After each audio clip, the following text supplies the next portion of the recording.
Big boss Malayalam season 7 ഇന്ന് ലാലേട്ടൻ അവിടെയുള്ള കണ്ടസ്റ്റൻസിൻ്റെ അടുത്ത് ചോദിക്കുന്നുണ്ട്. അതൊരു ടാസ്ക്കാണ്. ഒരു ബൗളുണ്ട്, അതിൽ കുറേ പേരൊക്കെ എഴുതിയിട്ട് ചുരുട്ടി ഇടുന്നുണ്ട്. അവിടെയുള്ളവരുടെ പേരാണ് കേട്ടോ. അപ്പോൾ അത് എഴുതിയിട്ട് അത് എടുക്കണം ഒരാൾ. എന്നിട്ട് അവിടെ ആ വ്യക്തി ഇല്ലാതിരുന്നുവെങ്കിൽ, ആ ബിഗ് ബോസ് വീട്ടിൽ ആ വ്യക്തി ഇല്ലാതിരുന്നുവെങ്കിൽ എങ്ങനെയായിരുന്നേനെ എന്നാണ് ലാലേട്ടൻ ചോദിക്കുന്നത്.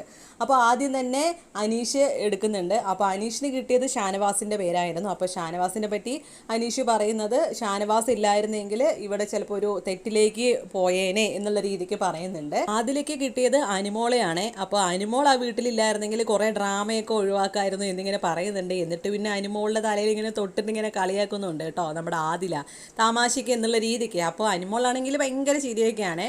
അപ്പോൾ നെവിൻ ആണെങ്കിൽ കിട്ടിയത് ആദിലയുടെ പേരായിരുന്നു. അപ്പോൾ നെവിൻ പറയുന്നത്, എനിക്ക് പ്രത്യേകിച്ച് ആദില ഇവിടെ ഇല്ലായിരുന്നെങ്കിൽ ഒന്നും തോന്നുന്നില്ല ലാലേട്ടാ, ആ വ്യക്തി ഇവിടെ ഇല്ലെങ്കിലും പ്രത്യേകിച്ച് ഒന്നും സംഭവിക്കാൻ പോകുന്നില്ല എന്നുള്ള രീതിയിലാണ് പറയുന്നത്. ലാസ്റ്റായിട്ട് അനുമോൾ കാണിക്കുന്നുണ്ട്. അനുമോൾക്ക് ആ ഒരു പേര് കിട്ടിയപ്പോൾ ലാലേട്ടൻ തന്നെ പറയുന്നുണ്ട്, ആ കറക്റ്റ് പേരാണല്ലോ കിട്ടിയത് എന്നുള്ള രീതിക്ക് പറയുന്നുണ്ട്. അപ്പോൾ അനുമോൾ ഭയങ്കര ചിരിയും കാര്യങ്ങളൊക്കെയാണ്. അപ്പോൾ ഇതൊക്കെയാണ് ഇന്നത്തെ വിശേഷങ്ങൾ. കൂടുതൽ അപ്ഡേറ്റ്സ് ആയിട്ട് ഞാൻ വരുന്നതായിരിക്കും.